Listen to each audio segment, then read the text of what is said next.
Oi, you know what time it is? You're tuned in listening to Dry That Aussie Metal Guy. Make sure to hit that like and subscribe button so you don't miss any of his content when it drops. And remember, stay brutal, you mad dogs. Roof. How you all going? It's Dry That Aussie Metal with Guy with Crank.com. So we are doing something completely different, but something close to my heart tonight. We are getting to have a chat with Jessica Nies or Nice. Sorry, I should have asked that first. Niece? Nice, I got it right the first Niece, time. yes. The lead Good Senate job. candidate for the Legalise Cannabis Party in South Australia, as she recently stepped in the spotlight ahead of the upcoming federal election.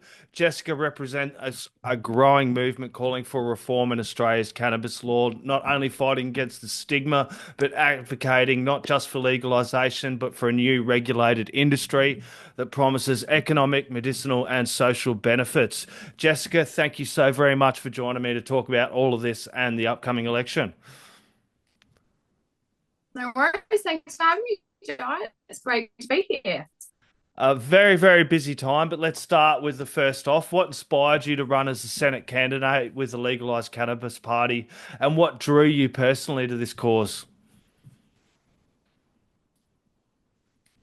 I was always a cannabis user in my day. I guess I kind of grew up around cannabis a lot. Shout out to mum and dad. They're both cannabis users themselves, and it's always been in my life. So it wasn't something I was scared of, but I did attend a cannabis expo and a psychic fair one day in Adelaide, come across the party site and signed up to be a member then and there on the spot. And the AGM for the state party was being held about 3 weeks after that. And they were looking for people to join the committee. And I thought, well, why not? I'm not doing anything else at this moment. And cannabis has changed my life for the better. So I jumped on board. And at that AGM, I put my hand up to become the president of the party. So that's how I got involved.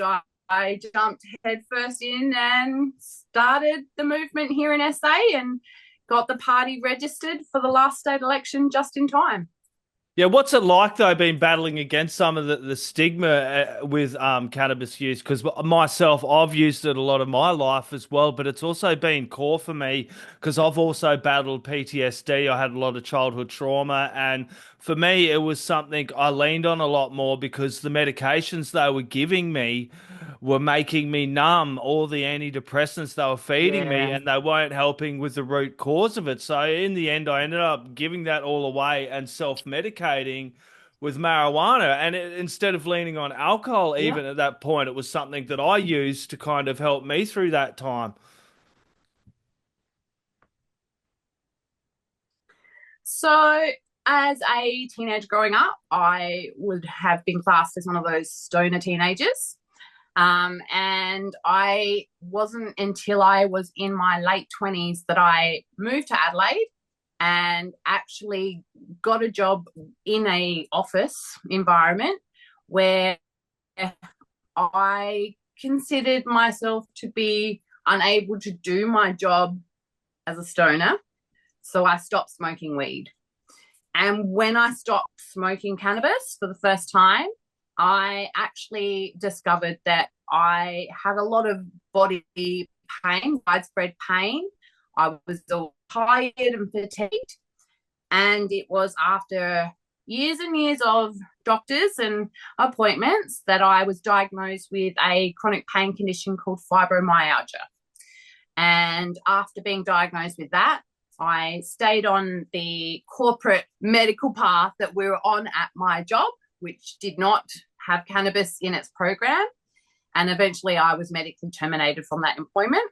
And once that happened, I decided to take control of my health again, and I turned to cannabis myself.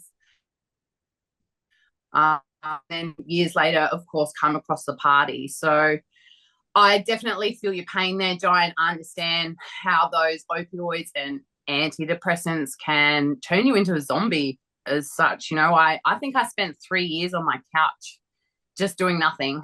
And that was before COVID. So I was prepared for COVID. it was basically living in my house doing nothing on those horrible drugs. So now that I've got my cannabis back, I'm out there in the community trying to change the stigma. Yep. And I think after I joined the party, the biggest hurdle for me was coming out publicly to my grandma, who has always turned a blind eye, doesn't want to know about it.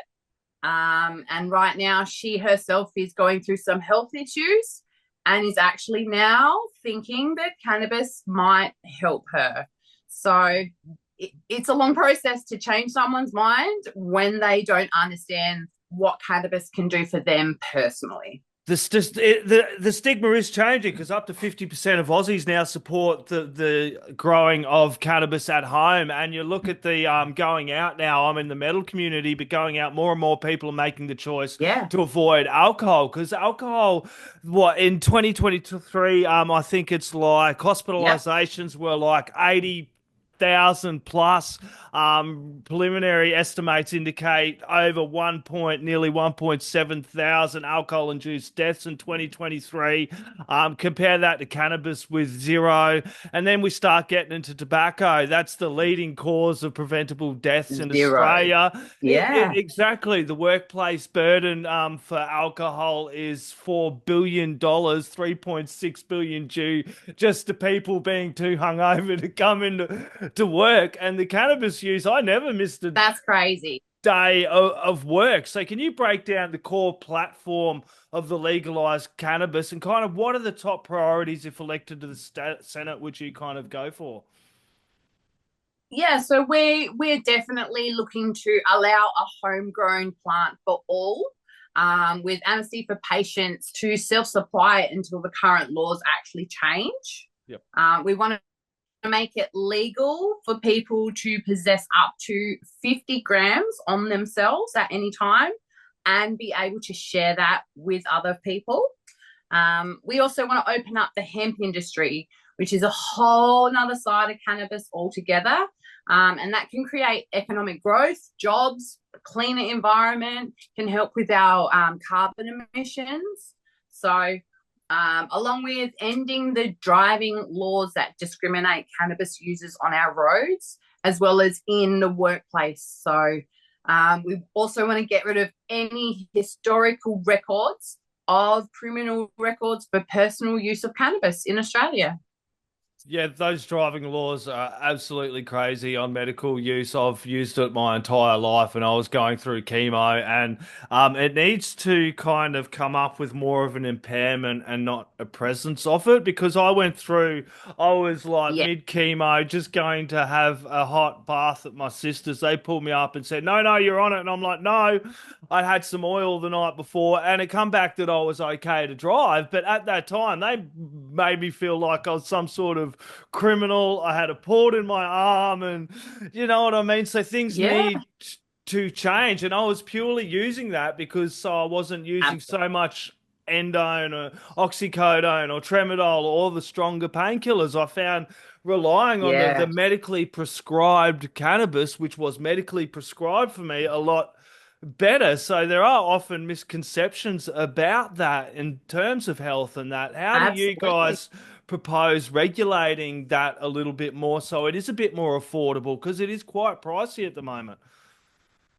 Absolutely. I mean, it comes down to, we want it to be very treated similar to alcohol and tobacco in the end. We want it to be regulated so that it can be sold legally to adults, obviously. In registered businesses, we want to be able to have registered growers, and the regulations that you would find in regards to tobacco and smoking and vaping and alcohol, all of those advertising laws, we want to keep all of that in place. We're definitely not trying to target this to any underage people that are trying to use it recreationally. But when it comes to medicinal cannabis, it is very hard for people to access it, and the cost that's involved for you to gain access to medicinal cannabis is quite substantially higher than what you would find if you were able to grow it at home or even buy it on the black market at the moment. So it costs for you to have your initial consult, then to see the doctor, then for your prescription, and then ongoing after that. So it's about 3 times more expensive than what you would pay on the street. It's crazy. And I was recently in America last year and over in Washington State, and it changed nothing to there was still just as much alcohol related deaths. There was no stigma involved. Yep. People would go into the dispensary, get what they want. There was nothing on the news about people getting the kids were more getting into the alcohol. There's literally alcohol sold everywhere over there. There's, you know what I mean? The cannabis is the least of the Yeah, problem. I've seen it legalized, and there's money coming into the economy. People are making money. I don't see why they can't that's it. get this legalized for everybody to kind of use they need. And I think the argument that the kids are going to get into it is stupid, because half of these parents are providing their kids alcohol as well, and the alcohol is the big problem here. And I've seen it legalized. It didn't impact any children at all, and there was no more kids getting into it. It was actually probably more controls on it being legalized, because then the Yep, kids are not going to be able to go in the dispensary and buy it. Whereas now they can just go see that's seedy right. old Bill around the corner or something, you know what I mean? And if it's regulated, the government does have the controls That's it. and the tax coming into it. Yeah, so 2025 actually marks 100 years of cannabis prohibition in Australia. And that's a century of failed drug policies now that, it's about $75 billion in wasted revenue. Yep. So in wasted enforcement laws, and, there's just so much more impacting to arresting 70,000 cannabis users annually.